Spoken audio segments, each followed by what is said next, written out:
In the Big Ten this offseason, who made the biggest ad? And maybe more importantly, who paid the most to do it? And what returning production do they have to go along with it? We discuss that today on the Big Ten Squad.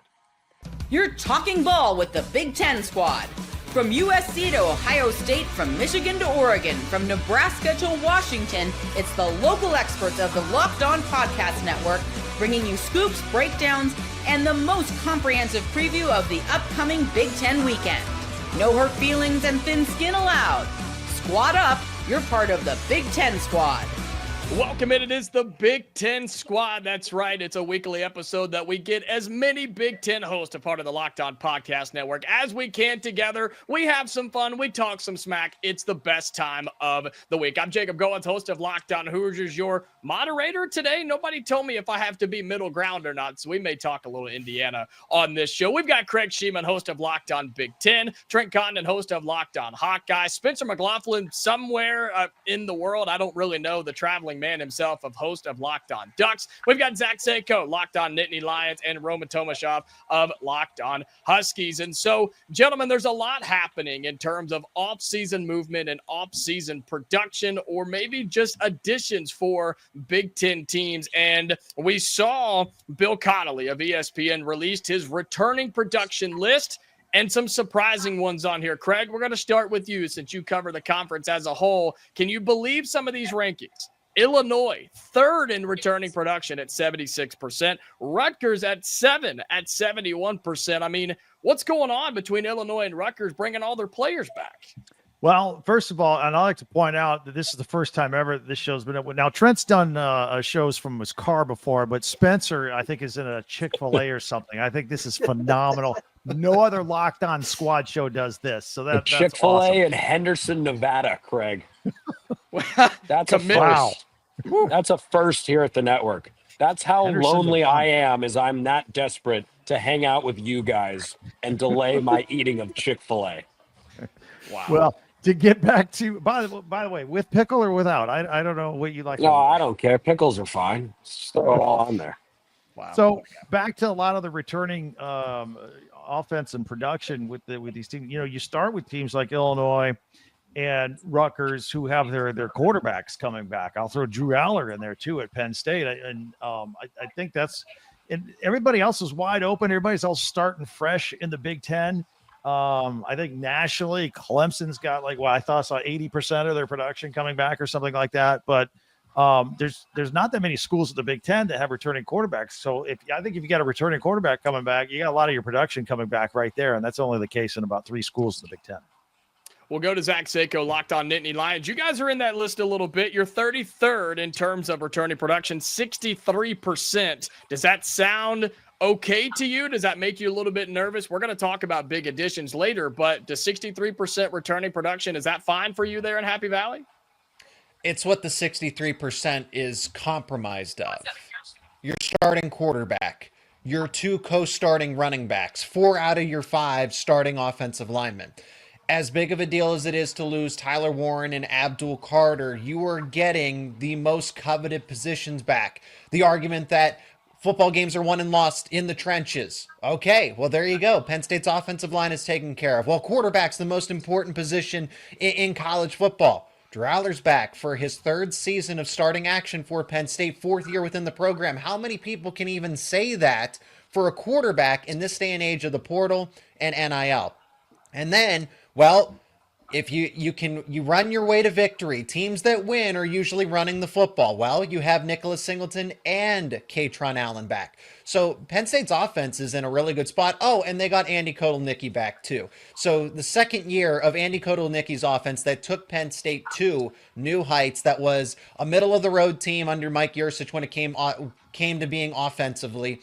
It was top 50, top 60, and I don't even like to frame it that way. And Andy Kotelnicki took that group and made it a top 15 group conservatively for the stats, the eye test, whatever have you. And they made a national semifinal. So it's about what of that percentage is returning. And Penn State has some of the most important position groups checkmarked because of what they are getting back. Indiana ranked 44th in returning production. Nebraska ranks out the top 50 at 50, but Trent, no Iowa, Spencer, no Oregon, and Roman, no Washington. I mean, you guys are nowhere to be found in that top 50 of returning production. What's going on there? Well, I'm Everybody used to laughed. it after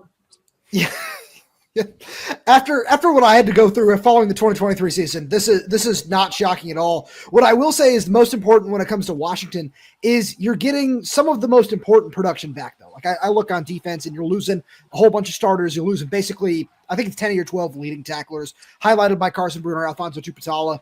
But I look on the offensive side and I say all the building blocks are there between Damon Williams, who's going to have a little bit. Obviously, he played something like 250 snaps last season, which is solid enough. You get your number one running back and Jonah Coleman back. You get your number one wide receiver, Denzel Boston, back, who was leading the Big Ten in touchdowns, by the way, through the first half of the season.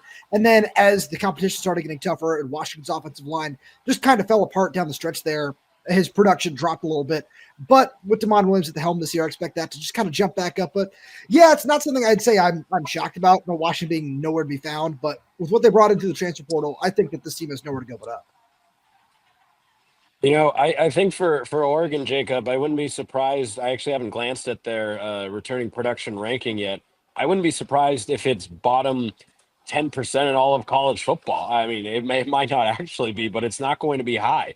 You lose a quarterback, 4 offensive linemen, 2 of whom are NFL caliber starting tackles, your top 2 receivers, 2 linebackers, 3 defensive linemen, and 6 defensive backs.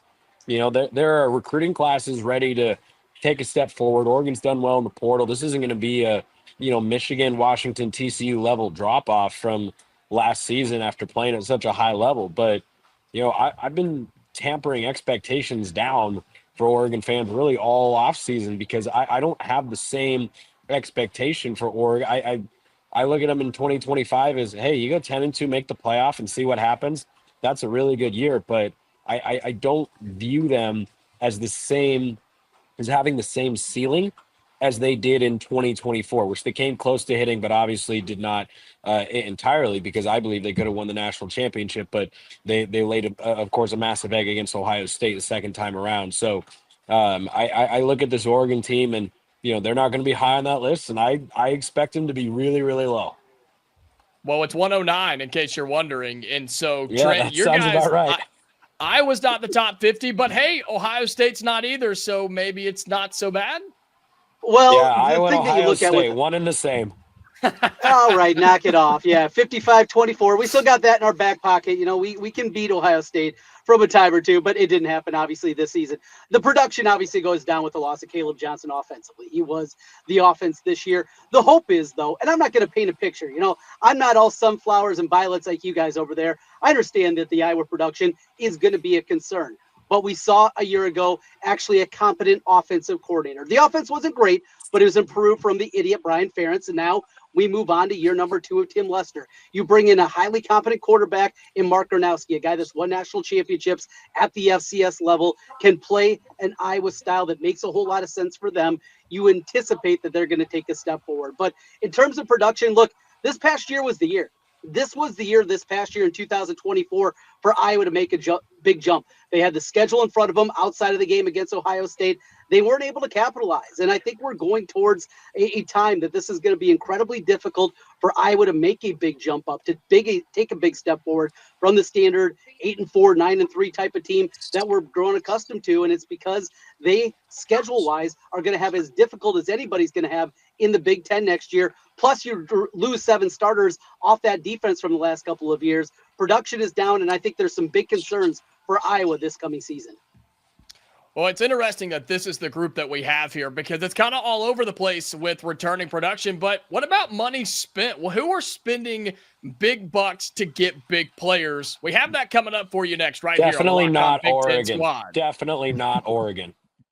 Today's episode of the Locked On Big Ten Squad is brought to you by Roy. Attention, Big Ten fans. The future of college sports is here, and it's transparent. Before the Roy app, NIL negotiations often happened under the table, and fans didn't have a clear way to directly support the athletes they love. Now, with Roy, you get to be a part of the change and support any Big Ten athletes in the most transparent way possible. Roy, the NIL app, allows you to choose the player you want to support, decide how much you want to contribute, contribute and receive exclusive content from the athletes that you back. And the best part, if your player transfers, which is pretty common nowadays, you get your money back. It's a risk-free way to show your support. The Roy app is giving fans the control. No more uncertainty. Now you can provide transparent, impactful support and help shape the team and the future of college sports with your contributions. Download the Roy app now from the App Store and start backing any Big Ten athlete for your specific school and the way they deserve, with transparency, trust, and real impact. This is the future of college sports. Join it now by downloading Roy and supporting your favorite players. All right, you got big-time production coming back with some of the teams represented in the Big Ten, and crazy how this works. We lose people as we go. We're going to be down to just me doing the final segment, but I'm willing to do that. This is the production you were referring to. This is the big production returning. Forget those guys. That's right. This is the only production we need, right? Jacob Goins, Locked On Hoosiers, Craig Sheman, Locked On Big Ten, Zach Seiko, Nittany Lions, and Roman Tomashoff with the Washington Huskies. So we're not going to have any sort of passionate takes on who's spending the most money to get big-time players, right, guys? Did you see the list that On3 put out earlier this week where Michigan ranked second in the nation with their transfer portal class and most NIL money spent? Seiko, I want to start with you with that side of the Big Ten, a rivalry with the Wolverines. These two teams seem to be near the top in terms of expectations every year. Any surprise that Michigan was in the top 5 of NIL money spent in the transfer portal? No, not at all, because they are coming off of 7-5 season. That's well below expectations. I also think it's interesting. I mean, Texas Tech had the most money spent when it came to its transfer portal class. So it's anybody and everybody. I mean, Penn State's getting competitive. They weren't originally competitive with its NIL. They were way behind once upon a time, and now they're catching back up. They realized, okay, if we want to be competitive in this landscape of college football, we have to be financially aggressive. We have to put millions of dollars into the stadium. We have to put millions of dollars into our coordinators and a supporting cast. I mean, Stan Drayton, the running backs coach for Penn State now, I mean, this title is beneath of him. He was just a head coach at Temple, and now he's going back to being a position coach. But that's what Penn State is doing, is they are making it financially. So it's not just about NIL. Penn State is going all in financially in every facet that there is that you could name in college football. Michigan does not surprise me. If you want to be competitive in this landscape, you have to spend money. Michigan is one of the heaviest financial earners in all of the Big Ten. Same with Ohio State, same with Oregon, and same with Penn State. So if this is the name of the game, this is what you have to do. If you have the dollars available, if you can get the donorship to back all of this up, then do it. That's how you win. And I think Ohio State said, all right, we'll play by the unwritten rules. And then they said, you know what? Let's go spend $20+ million on NIL and construct this roster to win a title. They did it. Penn State's kind of doing a similar thing where, okay, forget all the unwritten rules. Let's just try it and see what happens, because we're tired of being second, third, and fourth in the Big Ten. I'll jump in and say I'll follow what Zach said. You know, Ohio State jumped out there and just went all in on name, image, and likeness and put the $20 million roster together. And Michigan said, "Oops, we gotta keep up." So I think Ohio State got a huge jump on them. And then you look at how Michigan went about recruiting Bryce Underwood and flipping him from LSU. Couple of things there. I think it was at that point that Michigan realized one of their alums was married to the head of Oracle, which is like $1 trillion company. It's like, oh, look what we discovered here. And all of a sudden they're number 2 in the country.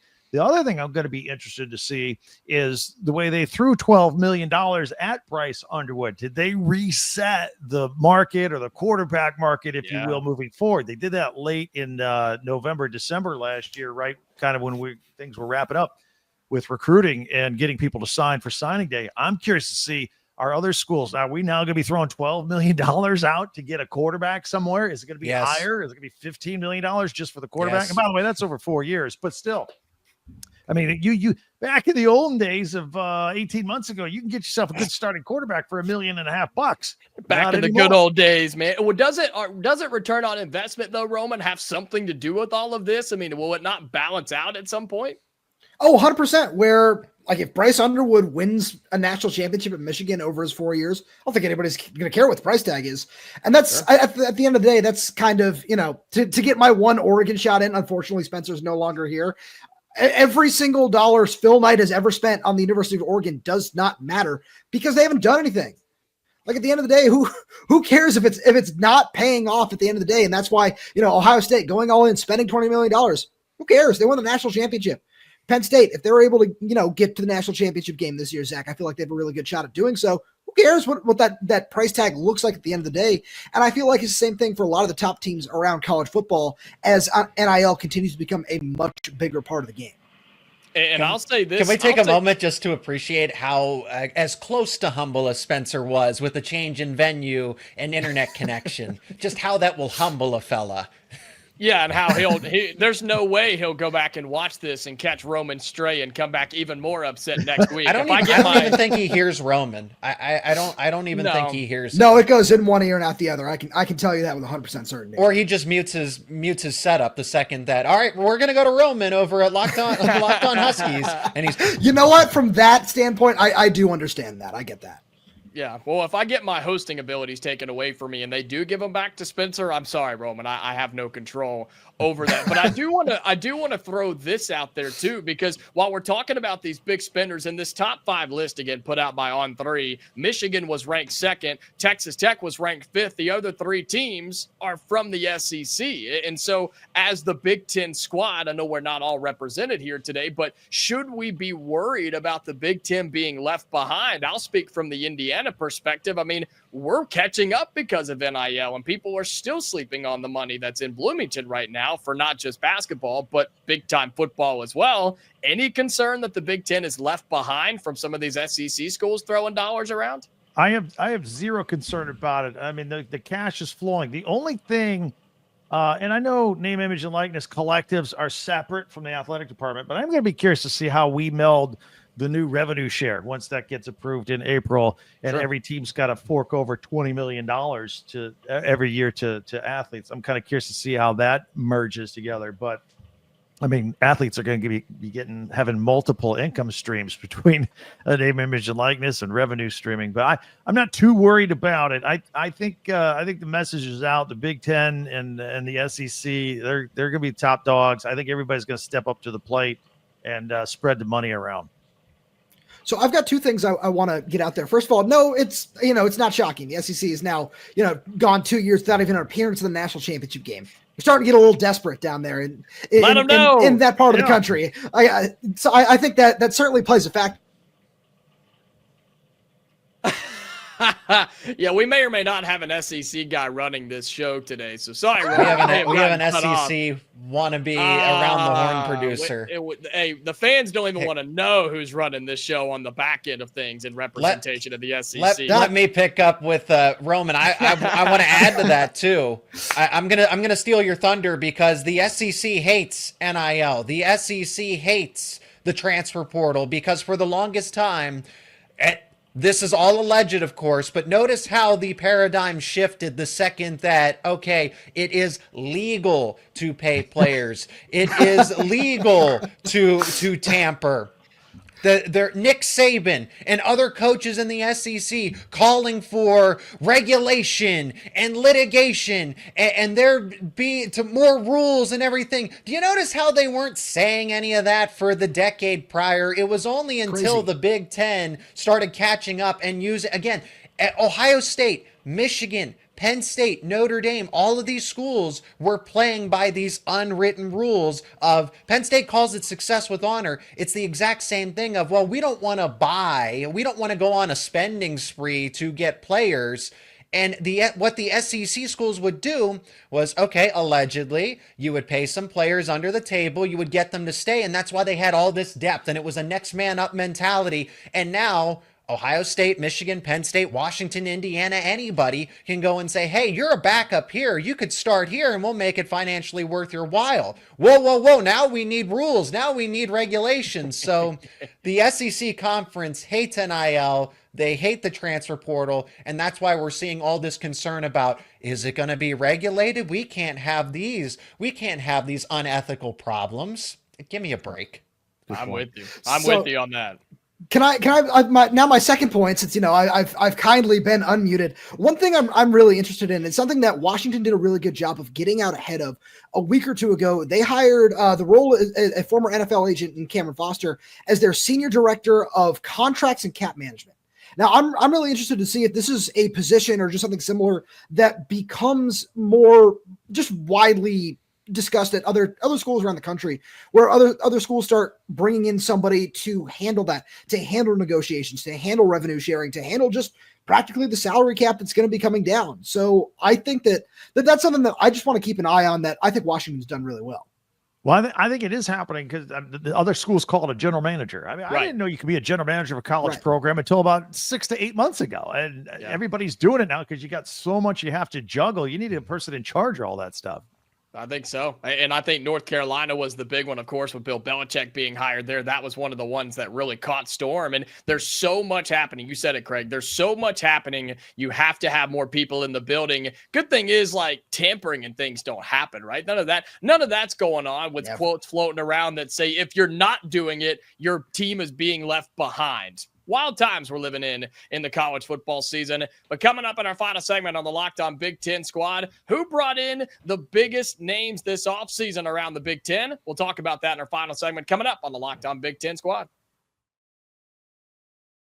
Today's Locked On Big Ten Squad episode here on Across the Networks is brought to you by Fabric. Life moves fast, especially when you have a family. One day you're watching your kids take their first steps, and before you know it, they're off to college. That's why securing their future is so important. Fabric by Gerber Life makes it simple to get them life insurance that fits your family's needs. With Fabric, you can apply for term life insurance online right from your couch. You could be covered in under 10 minutes. In many cases, no health exam is required. You have a peace of mind, right? If you're a parent out there, which I'm sure most of you watching and listening to this are, you want to make sure that your family is financially protected no matter what happens. Fabric gives you that peace of mind, and it's more than just life insurance. Fabric also offers free digital wills and access to investment accounts to help you plan for your children's future. Join the thousands of parents who trust Fabric to help protect their families. Apply today in just minutes at meetfabric.com/lockedoncollege. That's meet, MEET, fabric.com/lockedoncollege. Policies issued by Western Southern Life Insurance Company, not available in certain states. Prices subject to underwriting and health questions. All right, final segment here on the Locked On Big Ten Squad. Same for Jacob, Craig, Zach, and Roman. And want to ask you, I guess two of you specifically, with Zach with Penn State and Roman with Washington. We'll have Craig talk about it as a whole across the Big Ten. I can give the Indiana perspective. But biggest additions made this offseason through the transfer portal. It's been a big conversation today on returning production, biggest money spent. But Roman, we'll start with you. What's the name that people need to know for this Washington squad coming up in 2025 that wasn't on the team a year ago? It's Cario Davis. It has to be, where you go out and you add the best cornerback in the transfer portal from Arizona, who under cornerbacks coach John Richardson's stead in 2023 at Arizona, tied for the Pac-12 league with 15 pass breakups, and as a guy who at 6'4", 190, 200 pounds, if he's the number one cornerback off the board in the 2026 NFL draft, I'm not going to be surprised. He's got that high of a ceiling. He moves so well at his size. And I would honestly argue that he is the most impactful, or might end up being the most important transfer for any team in the country this season if we're going off of what NFL draft stock is going to look like moving forward, because you don't find guys that are that big and move that well at that size at the cornerback position. So I'm really curious to see what that's going to look like, especially on September 27th when Jeremiah Smith comes to town. Sure. Seiko, and they're in Happy Valley. Who are the fans excited about this offseason? And did it fill a position that needed to be filled for Penn State? Man, Roman, that is a bold call out to say that, we're looking forward to Jeremiah Smith. Hey, it's February, so why not? This is going to get memorable. Hey, I just want to see it. I'm excited. I love good football. Clip it, save it, and we'll put it on the fridge and refer back to it later. For Penn State, I mean, it's no surprise that we just got done talking about Michigan and how they spent as much money as they did in NIL. So they brought in a lot from the transfer portal, of course. Oregon, and Spencer's not here to pat himself himself on the back for whatever reason because he covers that team. Darn. I know.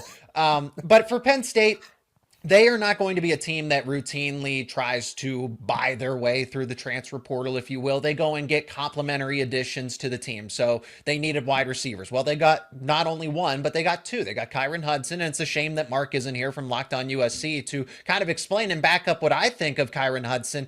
I mean, he was wide receiver 4 in a very crowded group, but now you give him wide receiver 1 responsibilities. I think he can handle it. He's an avid blocker. He's never really been asked to do that at USC, but he can do it. And he has a 2.5% drop percentage. 2.5% over the course of his career. I don't think he had a registered drop this past season. So he has fly paper forehand. So that's what they're getting in Kyron Hudson, Devontae Ross, a speedster, truly a speedster from Troy.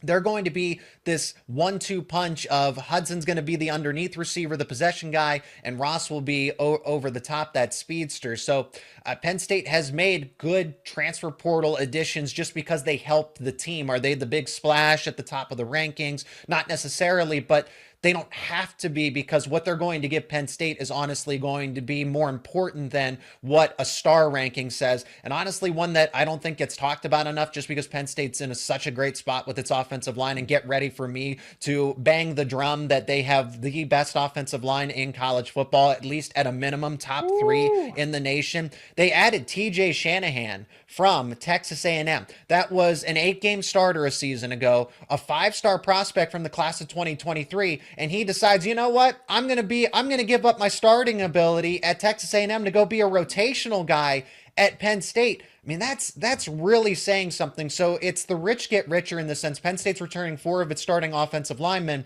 and then they get somebody like TJ Shanahan to fill out the depth chart when he could and should be starting, but he's going to be a backup, and that's saying something.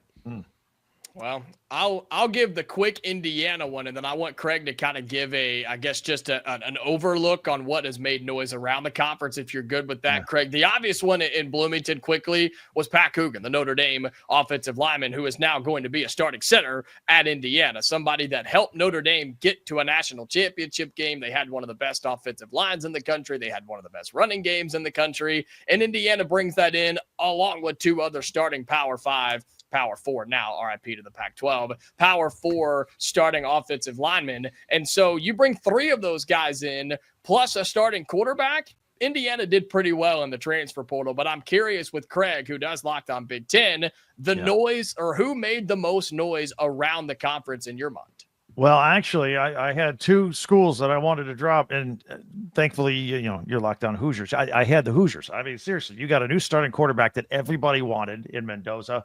I couldn't believe Coogan decided to come to Indiana. He said, all right, I'm leaving Notre Dame. And then he was considering Michigan, where, it's a good offensive line school. And then he goes, I'm going to go play for Curt Cignetti at IU. And I'm like, whoa, that's spectacular.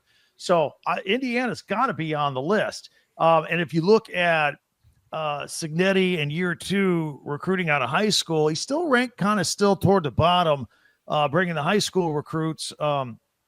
No 5 stars. I think maybe 1 4-star. The rest 3 stars. So he's still not doing it at the high school level. He's still doing it like he did in year 1, bringing in the transfers. The other school I wanted to mention was Oregon, because I think they got maybe the best singular transfer in the whole conference. Their entire secondary is gone, and they stole Dylan Thieneman from Purdue. And he was like freshman of the week 6 times his freshman year. He was among the leaders in the country in interceptions. He was the leading tackler. That was all his freshman year. And then he followed it up with another stellar year last year as their leading tackler their second year. And he was a legacy at Purdue. I think his dad played there or something like that. And for Oregon to steal him away and pilfer one of the few good pieces at Purdue, he's going to do great there for Oregon in their secondary. So Indiana and Oregon is my answer to your question. Yeah, I hate to see bad things happen to Purdue. That sucks. I really do hate to see that. They lose their one good player that they had this past season. I hate to see that. Then they got to step up. I think getting like, I have no sympathy and empathy for the teams that are at the bottom of the Big Ten. Indiana figured it out. Indiana was not spending as much money as they could have, and Tom Allen failed because of it. So he got pushed out of town, and then everybody around the table realized, okay, we got to give the appropriate resources to Kirk Cignetti. So who demanded it, by the way? Who demanded it when he walked in? Exactly. So Maryland's kind of starting to push the bar a little bit. They're getting a little more competitive for high school recruits. Craig, as you pointed out, that Indiana is very aggressive in the transfer portal. They've raised top 10 NIL funds or top 12 across the country. Don't quote me on that, but I know it's up there. It's definitely very respectable and something that you wouldn't have seen routinely. But that's what was happening, is that their rosters kept getting purged and Tom Allen couldn't keep up with it. And he was like, help me. And then it ended for good reason. And now Indiana's better for it. So teams like Purdue and Northwestern and Maryland that are going to be at the bottom of the Big Ten, until they realize that this is how you're going to have to play the game. Again, I don't necessarily agree with it, but that's where we are. The NCAA, while I don't necessarily agree with it, because I do think college athletes should get paid, but this is what they tried to prevent. The tampering, the pay for play, all of this stuff. This is why the transfer portal and NIL did not exist. We're seeing the ramifications of it. So the NCAA was right, but it still also was wrong at the same time. There's a lot of gray area with this. So this is where we are, and adapt or get left behind. Whew, somebody cool off, Zach. Seiko, he's on fire as we get done with the Locked On Big Ten Squad. Look, we talked about things today for a reason. Big portal additions, big money spenders, and returning production. Those three things add up to successful football seasons. And we hope to see a lot of that in the Big Ten this next season. Be sure you check out all of our shows. Locked On Hoosiers, Locked On Big Ten, Nittany Lions, Huskies, and all the ones that we have a part of the Locked On Big Ten Squad. Be sure you follow us all on social media. Check out our shows each and every day. Part of the Locked On Podcast Network, your team every day. We're back next week for another episode of the Locked On Big Ten Squad.